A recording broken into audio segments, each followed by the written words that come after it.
क्या हनुमान जी अंतरिक्ष में जाने वाले पहले व्यक्ति हैं? अनुराग ठाकुर के हनुमान जी वाले बयान पर क्यों भड़का विपक्ष?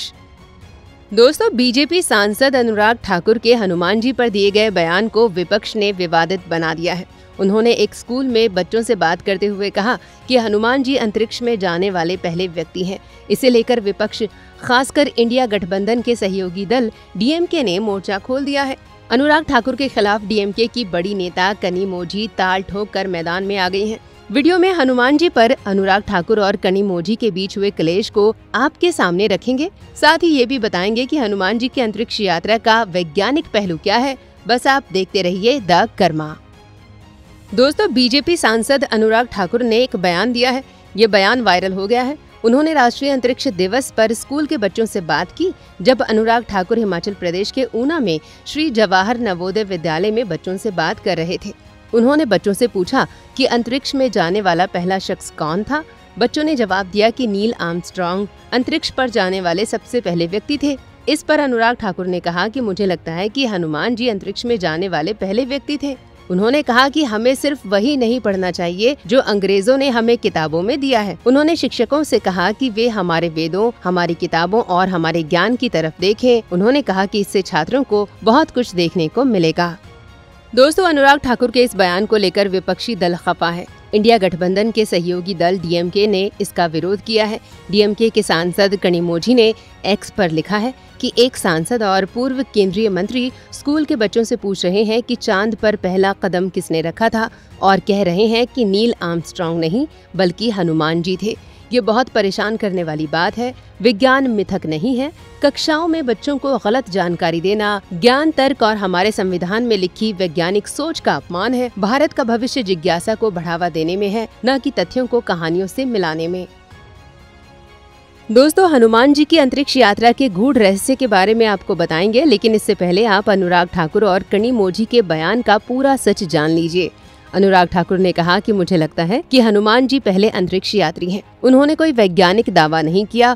उन्होंने केवल इतना कहा कि हमें अपने बच्चों को विज्ञान के उस पहलू के बारे में भी शिक्षा देनी चाहिए जो वेद, उपनिषद, रामायण, महाभारत आदि सनातन ग्रंथों में वर्णित है।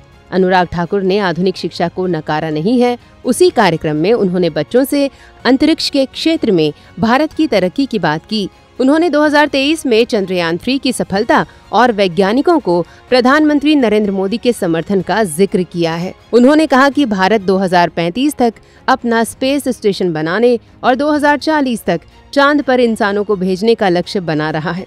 उन्होंने भारत की बढ़ती अंतरिक्ष अर्थव्यवस्था, polar satellite launch vehicle PSLV के विकास और एक ही उड़ान में 104 सैटेलाइट लॉन्च करने जैसे मील के पत्थरों के बारे में भी बताया। अनुराग ठाकुर सिर्फ भारत के प्राचीन ज्ञान और आधुनिक ज्ञान के मिलन की बात कर रहे हैं, न कि सिर्फ एक ज्ञान की बात कर रहे हैं। दोस्तों, अब जरा डीएमके नेता कनिमोझी के बयान पर गौर कीजिए। उन्होंने लिखा कि विज्ञान मिथक नहीं है। कक्षाओं में बच्चों को गलत जानकारी देना ज्ञान, तर्क और हमारे संविधान में लिखे वैज्ञानिक सोच का अपमान है।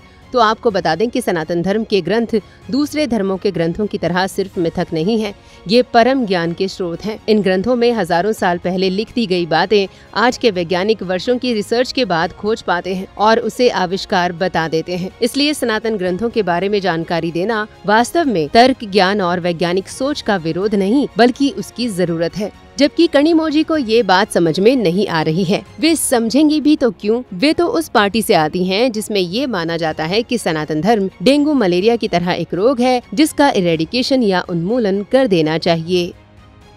दोस्तों, अब बात करते हैं हनुमान जी की अंतरिक्ष यात्रा की।